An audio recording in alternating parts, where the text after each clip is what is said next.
미국이 F-35E 스텔스 전투기로 전술 핵폭탄을 투하하는 데 성공한 가운데 우리 공군이 보유한 F-35E로도 같은 능력을 보유할 수 있을지에 관심이 쏠리고 있다. 미국의 3대 핵무기 개발기관인 샌디아 국립연구소는 지난 23일 보도자료에서 스텔스 전투기 F-35A 라이트닝 E에 장착한 B-61-12 개량형 전술 핵폭탄의 첫 적합성 시험을 성공적으로 진행했다고 밝혔다. 연구소가 공개한 영상을 보면 빠르게 비행하는 F-35E 전투기가 몸통 아래 순항문을 열고 유선형 폭탄을 떨군다. 폭탄은 섬광과 함께 양옆으로 연기를 내뿜으며 나선형으로 360도 회전을 하면서 지표면에 내리꽂혔다. 개량형 저위력 전술핵 폭탄인 B-61-12는 미국이 양산 중인 무기다. B-61-12 폭발력은 최대 50킬로톤으로 평가된다. 지하 깊은 곳에 있는 목표물을 타격할 수 있어 핵 벙커버스터로도 불린다. 미국이 F-35E를 활용한 전술핵 폭탄 투하에 성공하면서 우리 공군이 보유한 F-35E에 적용 가능한지 여부를 놓고 궁금증이 증폭되고 있다. 우리 군은 2023년까지 F-35E 40대를 미국으로부터 구입할 예정이다. 지난달까지 24대가 도착했다. F-35E가 실전에 투입되는 시점은 내년이다. 전문가들은 우리 군 F-35E에 전술핵 폭탄을 장착하는 것이 기술적으로는 문제가 없다고 설명했다. 류성엽 21세기 군사연구소 전문연구위원은 구조적으로는 당연히 되는 문제라고 설명했다. 공군 안팎에서도 미국에서 전술핵 폭탄을 구입해 들여오면 장착할 수 있다는 의견이 나온다. 미국 F-35E와 우리 F-35E가 같은 기종인 만큼 전술핵 폭탄 장착을 위해 일부 개조가 이루어졌더라도 제작사인 로키드 마틴과 협의하면 풀릴 문제라는 것이다. 다만 이 과정에서 미국의 승인이 필요하다. 우리나라는 유럽의 나토 회원국들처럼 미국과 전술 핵무기를 공유하는 입장이 아니다. 따라서 미국이 무장통합을 허용해줘야 비로소 운용이 가능해진다. 아울러 전술핵 폭탄 장착은 우리 정부가 선언한 한반도 비핵화에 정면으로 위배된다는 점에서 실현 가능성이 희박하다는 지적도 나온다. 기술적인 문제보다는 핵무기 보유 자체가 관건이라는 것이다. 일각에서는 미국 바이든 정부의 행보에 따라 우리 군의 전술핵 보유가 가능해질 수 있다는 견해가 나온다. 정성장 세종연구소 수석연구위원은 최근 바이든 행정부가 대북 협상 전략을 재정립해야 하는 이유라는 글에서 만약 북한이 미국과의 비핵화 협상을 계속 거부하고 핵능력을 계속 고도화할 경우 한국에서는 미국의 전술핵 재배치나 독자적 핵무장을 요구하는 목소리가 매우 높아질 것이라며 만약 한국이 핵무기를 보유하게 되면 북한은 멀리 있는 미국의 핵무기보다 가까이에 있는 한국의 핵무기에 직접적인 위협을 느껴 미국까지 핵무기로 위협할 수 없게 될 것이라고 분석했다.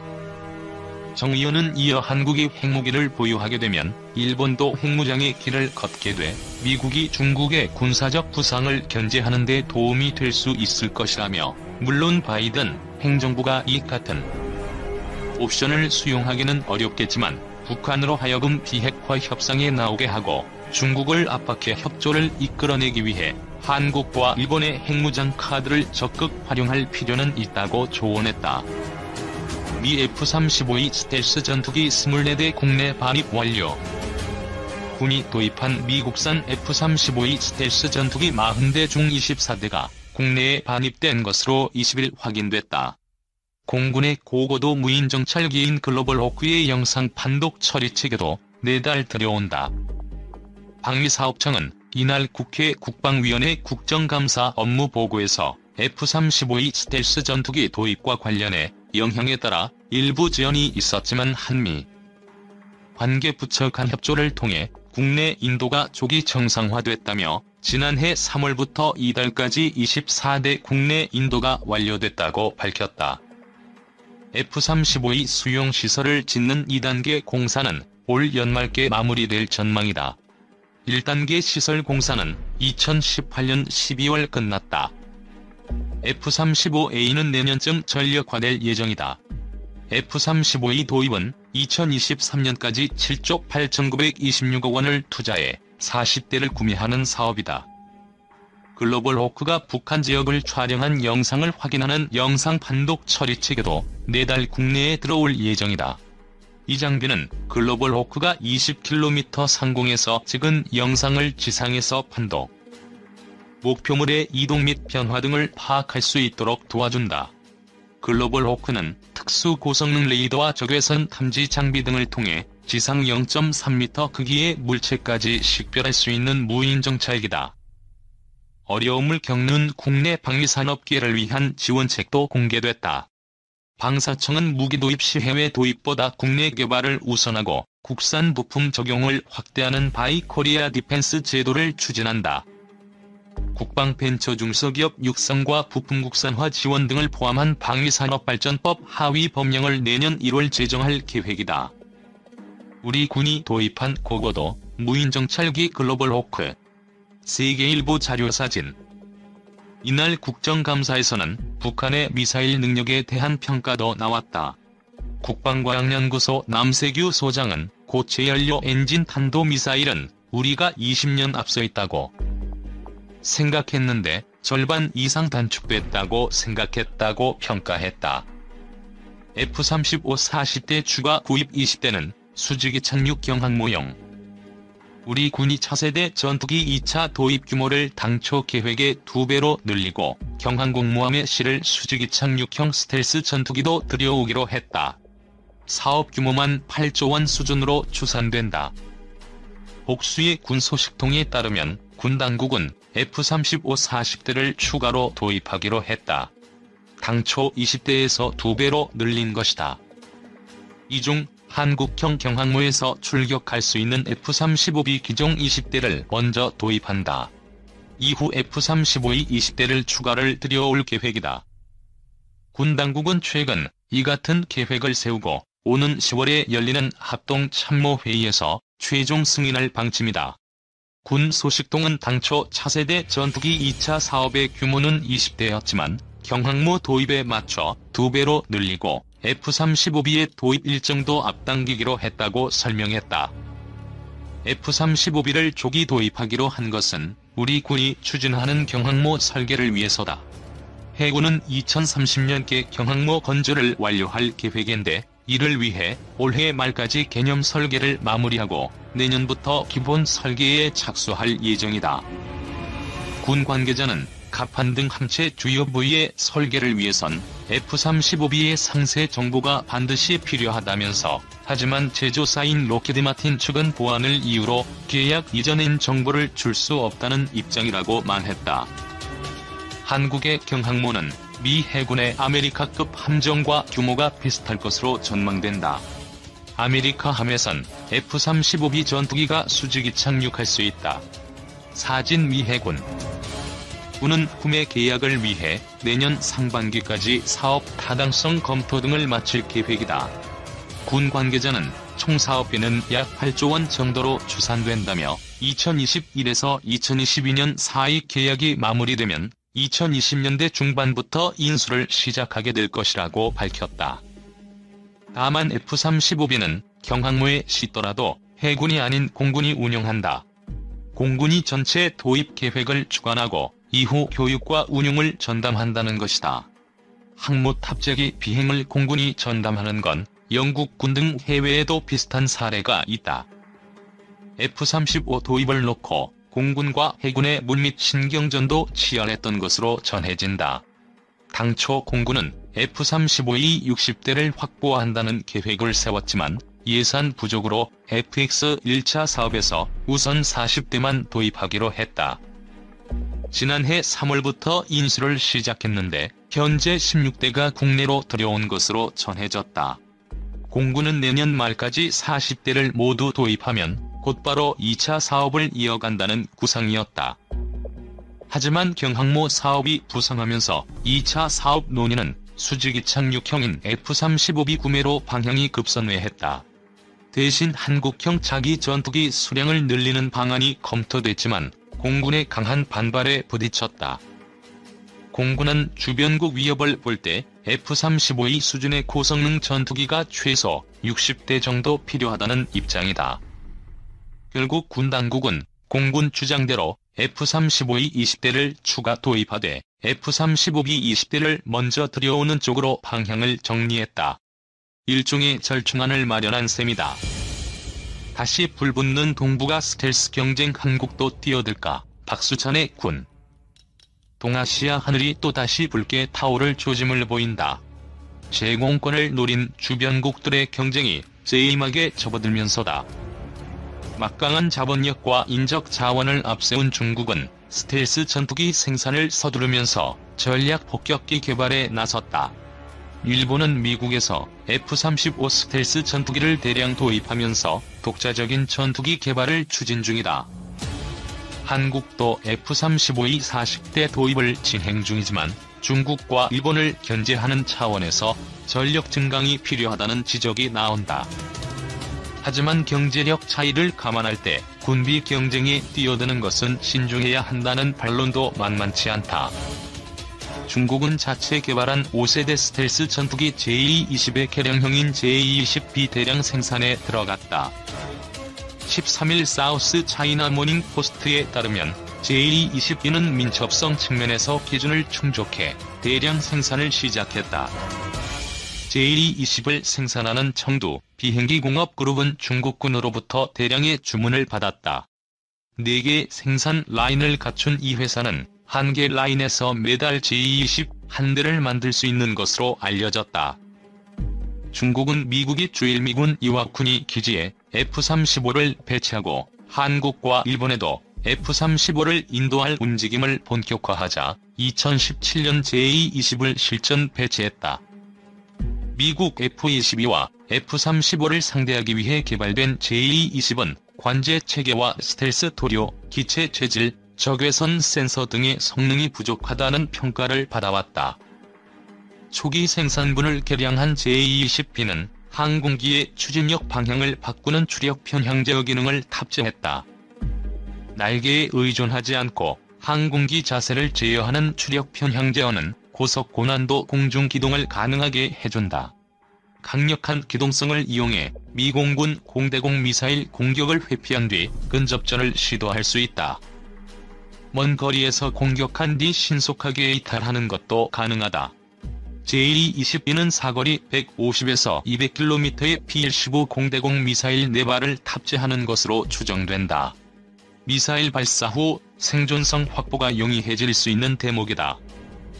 JE-20의 엔진 문제는 여전히 미완의 과제다. 중국산 WS-15 엔진은 신뢰성 문제로 개발이 늦어지고 있어 JE-20B는 러시아산 AL-31 엔진을 쓰는 것으로 전해졌다. WS-15 개발은 1990년대부터 시작돼 2004년 시제품이 만들어졌다. 2010년부터 1,500억 위안을 투입해 2015년 지상시험 과정에서 폭발 사고가 발생했다. 사고 원인인 터빈 블레이드 문제로 알려졌다. 터빈 블레이드는 연료가 연소하면서 나오는 열을 운동 에너지로 바꿔 비행기 동력을 확보하는 제트 엔진의 핵심 부품이다. 현재 중국이 보유한 신뢰성 있는 군용기 제트 엔진은 J-10 전투기에 쓰이는 WS-10이다. 섭씨 2000도씨를 견딜 수 있고 엔진 수명을 800시간에서 1500시간까지 늘렸다. 하지만 F-22에 탑재되는 F-119 엔진은 수명이 4000시간이 넘고 가속 엔진을 사용하지 않고도 초음속을 유지하는 슈퍼크루즈 성능을 갖고 있다는 점을 감안하면 기술적 격차가 크다는 지적이다. 중국은 오는 11월 열리는 주하이 에어쇼에서 스텔스 전략 폭격기 H-20을 공개할 가능성도 제기된다. 비행거리가 8,500km에 달할 것으로 추정되는 H-20은 장거리 스텔스 순항 미사일 4발을 장착할 것으로 보여 실전 배치가 이루어지면 중국의 장거리 타격 능력이 강화될 전망이다. 중국을 견제하는 일본은 F-35 숫자를 늘리고 있다. 미 국무부는 9일 F-35E 63대와 F-35B 42대를 일본이 구매하는 방안을 승인했다. 일본은 F-35 스텔스 전투기 146대를 운용하게 되어 세계에서 미국에 이어 두 번째로 큰 F-35 운용 능력을 갖추게 된다. 일본은 이즈모, 가가 경항공모함에 수직 이착륙이 가능한 F-35B를 각각 20여 대 탑재해 중국의 항모랴오닝과 산둥호에 맞설 예정이다. 2030년대 중반을 목표로 자국산 스텔스 전투기 개발을 추진 중이다. 이 프로젝트에는 미국 방산업체도 참여할 예정이다. 대한민국 공군이 타는 전투기입니다.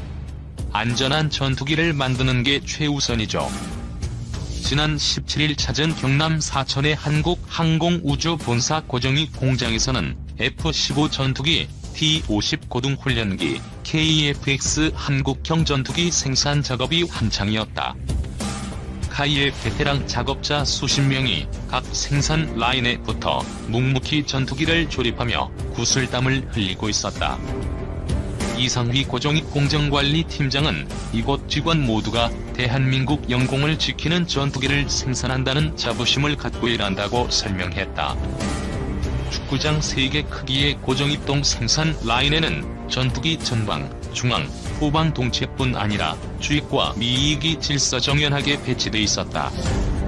일부 부품을 제외하면 전투기 동체 제작부터 최종 조립까지 대부분의 공정이 이곳에서 이루어진다. 고정입동은 기둥이 없는 우주공법으로 지어져 마치 경납고처럼 탁 트여 있었는데 생산 기종에 따라 유동적으로 생산 라인을 배치하기 위해서다. 전투기를 비롯해 항공기는 제작 과정에서 용접을 하지 않는다. 대신 일일이 동체에 구멍을 뚫고 볼트와 리벳으로 촘촘히 연결한다. 튼튼한 볼트로 바느질을 하는 셈이다. 용접 대신 볼트와 리벳을 사용하는 이유는 향후 원활한 정비를 위해서라고 한다. 덕분에 언제든 각 동체를 분리하고 재조립할 수 있다는 게 카이의 설명이다. 일일이 작업자가 전투기 동체에 구멍을 뚫기는 쉽지 않다. 특수 제작된 다이아몬드 드릴을 이용할 정도로 견고한 소재로 제작됐을 뿐 아니라 뚫어야 할 구멍이 많기 때문이다. 카이 관계자는 KF-X 기준 리벳 작업을 위해 주입과 미익에 필요한 구멍만 17,000개라고 귀띔했다. 카이는 최근 대형 로봇 드릴링 시스템을 도입했다. 컴퓨터와 센서를 이용해 한치의 오차도 없이 정확한 지점을 찾아 정교하게 구멍을 뚫는 시스템이다. 작업자가 전투기의 구멍 하나를 뚫는 데 드는 시간은 평균 154초지만 LRDS를 이용하면 25초면 충분하다. 그만큼 작업 시간을 단축할 수 있다. 특히 전투기는 정확한 조립이 생명이다. 전방, 중앙, 후방 동체를 결합하는데 단 0.001mm의 오차도 허용하지 않는다. 이 때문에 최종 조립 단계에서 동체 자동 체결 시스템을 사용한다. 헤스는 일종의 자동 운반 차량으로 11개의 레이저를 활용해 정확한 위치에 개별 조립된 전방, 중앙, 후방 동체를 일렬로 정렬한다. 사람이 직접 작업하는 것보다 정확하고 작업 시간도 80% 단축할 수 있다. 항공기 생산 라인에 헤스를 도입한 것은 미국 보잉에 이어 카이가 전 세계 두 번째다. 이날 현장에선 KF-X 생산 현장도 엿볼 수 있었다. 단군 이래 최대 무기 개발 사업이라 불리는 KF-X 사업은 전투기 개발에만 8조 6천억 원, 120대 생산에 10조 원이 투입되는 초대형 사업이다. KF-X의 첫 번째 실물 기체인 CJ1호기는 지난 9월부터 최종 조립 과정에 돌입했다. 현재 250여 명의 베테랑 작업자들이 KF-X를 제작 중이다. KF-X 날개는 세로로 세워진 채 조립 작업이 이루어졌다. 날개 너비만 해도 아파트 4층 높이에 달하는 11.2m다. 날개는 가볍고 탄탄한 탄소 섬유 시트 80여 장을 겹치는 방식으로 제작된다. 날개 내부는 알루미늄으로 만들어져 특수 제작된 다이아몬드 드릴이 아니면 구멍을 뚫기 어려울 정도로 견고하다. 카이는 오는 2026년까지 총 6대의 시제기와 지상용 구조시험 제2대를 만들 예정이다.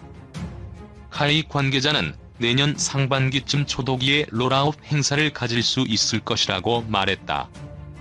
초도 비행은